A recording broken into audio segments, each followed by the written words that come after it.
మాది ఇప్పుడే 10థ్ అయిపోయింది. జాబ్స్ వస్తలేవని అందరూ చదివి వేస్ట్ అంటారు. కానీ చదవాలా వద్దా? నేను కూడా మీలాగానే వాళ్ళు వీళ్ళు చెప్తే విని 10th తర్వాత చదవలేను అసలు. చదువుకి వాల్యూ లేదనుకున్నా. తర్వాత నాకు జాబ్లో డిగ్రీ అవసరం అయ్యేసరికి ఫేక్ డిగ్రీ పెట్టి జాయిన్ అయినా. పెట్టిన 15 రోజులకే నేను దొరికిపోయినా. అయినా కానీ నాకు డిగ్రీ వాల్యూ అర్థం కాలేదు. చెప్తున్నావారా ఇప్పుడు ఏమైందిరా? ఫేక్ డిగ్రీ పెట్టినావు, ఇప్పుడు దొరికిపోయినావు. సర్టిఫికేట్ ఉంటే సరిపోదురా, డిగ్రీ నాలెడ్జ్ కావాలి. నీకు డిగ్రీ లేదని నాకు తెలియదు, అయినా నేను రిఫర్ చేసిన. ఇప్పుడు నాకు రిమార్క్ అయినా నేను చెప్తే ఇప్పుడు నీకు అర్థం కాదు, ఏదో ఒక రోజు నీకు తెలుస్తుంది.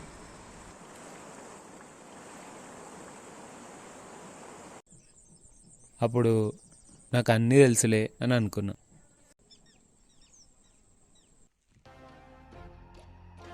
అరే నిన్న టేబుల్ మీద 10 రూపాయలు పెట్టా, తీసుకున్నావా? తీసుకో.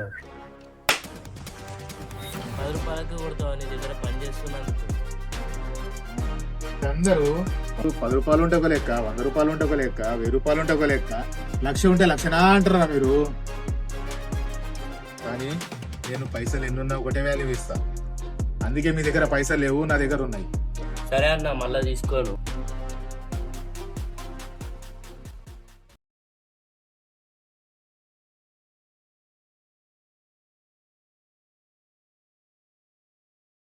ఏమైందిరా పాండు, పైసలు ఏమైంది? ఇప్పుడు వచ్చే పంట మీద ఇస్తా సేటు, 2 నెలల్లో వస్తుంది పంట. ఏమరా ఎట్లా కనిపిస్తున్నా నీకు? 2 సంవత్సరాల నుంచి ఇదే మాట చెప్తున్నావు, ఇంకెప్పుడు ఇస్తావు పైసలు? 2 సంవత్సరాల నుంచి బావిలో నీళ్ళు లేవు సేటు, ఈసారి వానాలకు నీళ్ళు వచ్చినాయి, ఖచ్చితంగా ఇస్తా. ఇది ఒక్కసారి నమ్ముతున్నా, ఈసారి ఇట్లా పైసలు ఇవ్వనుకోని ఇప్పుడు మర్చిపో. సరే సేటు, ఈసారి తప్పకుండా ఇస్తా. అరే మన భూమి ఎట్లయినా మనకే అవుతుంది. అదే నేను ఈ జీతంలోకి వెళ్ళి 100 రూపాయలు కట్. తీసుకున్నది 10 రూపాయలే కదా అన్న. అట్లనే ఉంటదిరా మన దగ్గర లెక్క.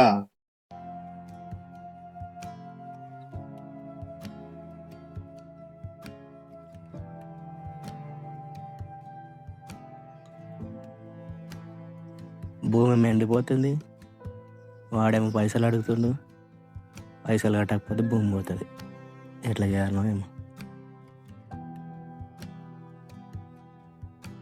దేవుడా, ఈసారన్న పంటలు మంచిగా కానీ ఈ కష్టాలు నేను పడలేకపోతున్నా.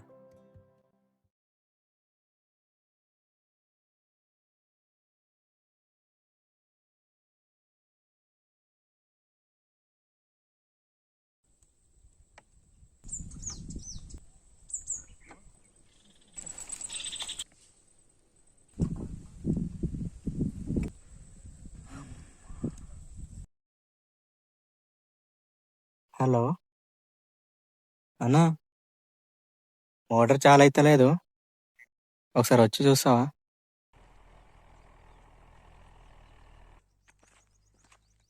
అరే ఫోన్ ఖరాబ్ అయిందండి. అవునరా, ఖరాబ్ అయినుండి. రిపేర్ కోసం పోతే వాడు డిస్ప్లే పోయింది అన్నాడు.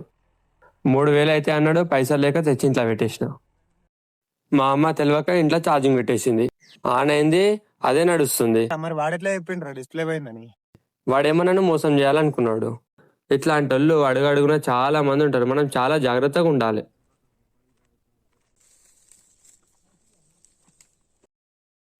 ఇదే మోటార్ అన్న?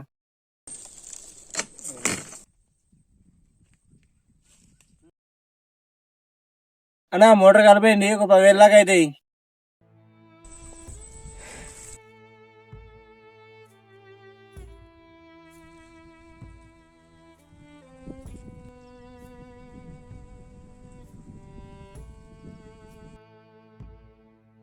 ఏమరా ఎట్లా కనిపిస్తున్నా నీకు? 2 సంవత్సరాల నుంచి ఇదే మాట చెప్తున్నావు, ఇంకెప్పుడు ఇస్తావు పైసలు? 2 సంవత్సరాల నుంచి బావిలో నీళ్ళు లేవు సేటు, ఈసారి వానాలకు నీళ్ళు వచ్చినాయి, ఖచ్చితంగా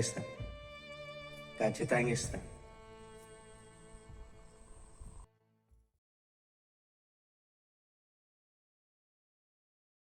అన్న ఎవరు నువ్వు? నేను మెకానిక్ని.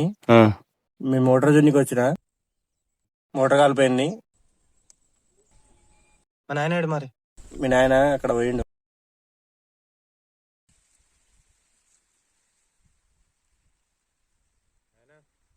ఆయన అన్నం తినే. ఆకలి లేదు బిడ్డ, తర్వాత తింటా.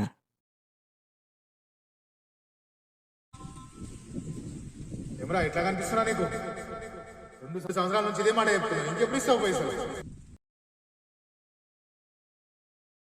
ఈ నీళ్ళన్న తాగే మరి.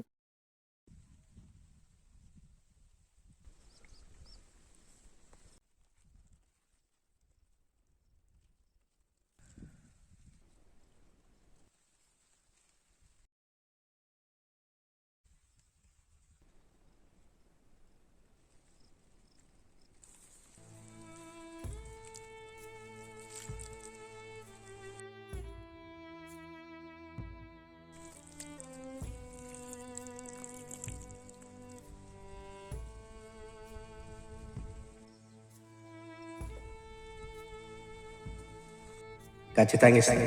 ఇది ఒక్కసారి నమ్ముతున్నా. ఈసారి ఇంత పైసలు ఇవ్వనుకో నీకు మర్చిపో. ఈసారి ఇంత పైసలు ఇవ్వనుకో నీకు మర్చిపో. అరే మా నాయన బాధపడుతుండ్రా, నాగిట బాధ అవుతుంది. ఏం చేయాలో అర్థమైతలేదు. నేను పొద్దున వాట్సాప్ లో కోడ్ చూసిన. జరిగిన దాని గురించి బాధపడకుండా ఏదో ఒకటి ప్రయత్నించు.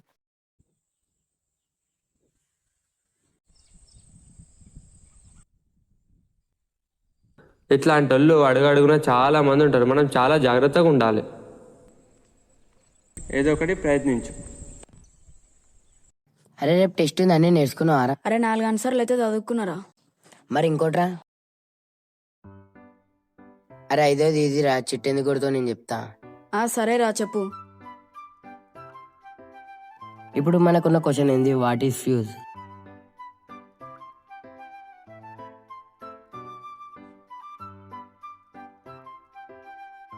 అరే ఇది ఫ్యూజ్. ఇవన్నీ మన ఇంట్లో ఉన్న appliance. TV, fridge, light, fan. మన ఇంట్లోకి వచ్చే కరెంటు ఎప్పుడైనా ఫ్యూజ్ లో నుంచి వస్తుంది. ఎప్పుడైతే హెవీ కరెంట్ వస్తుందో అప్పుడు ఫ్యూజ్ లో ఉన్న మెటల్ స్ట్రింగ్ మెల్ట్ అయిపోతుంది.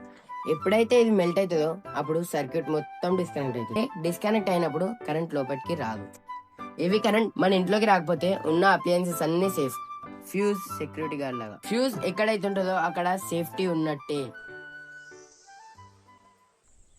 అంటే ఇక్కడ 3 ఫ్యూజ్లు ఉన్నాయి, ఇంకెక్కువ సెక్యూరిటీ ఉంటుంది.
చిన్న మోటార్ చాలా అయిందిరా. మోటార్ ఏం ఖరాబ్ కాలేదు నాయన, ఫ్యూజులు పోయినాయి, ఫ్యూజులు పెట్టినా. చాలా సంతోషంగా ఉంది. దేవుడు ఉన్నాడు.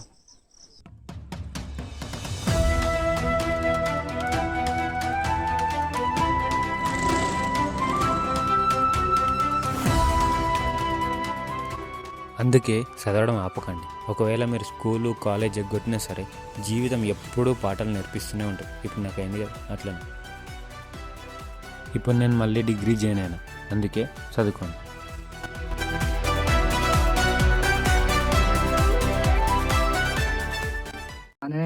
చేయాలనుకుంటున్నా, కానీ ఇంటర్లో ఎంపీసీ చేయాలంట అన్న. కానీ నాకు మ్యాథ్స్ రాదని ఎట్లా చేయాలన్నా? మ్యాథ్స్ అన్ని సబ్జెక్టులు అంటే డిఫరెంట్.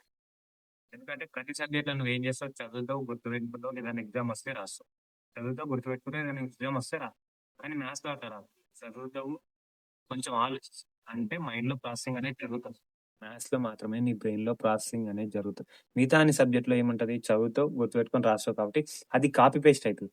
మ్యాథ్స్లో మాత్రమే నీ బ్రెయిన్లో ప్రాసెసింగ్ అనేది జరుగుతుంది. ఒకవేళ నువ్వు మ్యాథ్స్ని నెగ్లెక్ట్ చేసినావు అనుకో, ఫ్యూచర్లో ఎనీ సిచ్యువేషన్లో ఏం చేయాలని అనుకున్నప్పుడు ఎవరినో చూసి కాపీ కొడతావు, వాళ్ళని వీళ్ళని చూసి కాపీ కొడతావు. కానీ అదే మ్యాథ్స్ ఉందనుకో, నువ్వు కాపీ చేయవు, నీ ఓన్ ఐడియా నువ్వు ప్రాసెసింగ్ చేసుకుంటావు. ఎందుకంటే నీ సిచ్యువేషన్కి రిలేటెడ్గా నీకే తెలుసు. నువ్వు దానికి ప్రాసెసింగ్ చేసి ఆలోచించి కరెక్ట్ డెసిషన్ తీసుకుంటావు.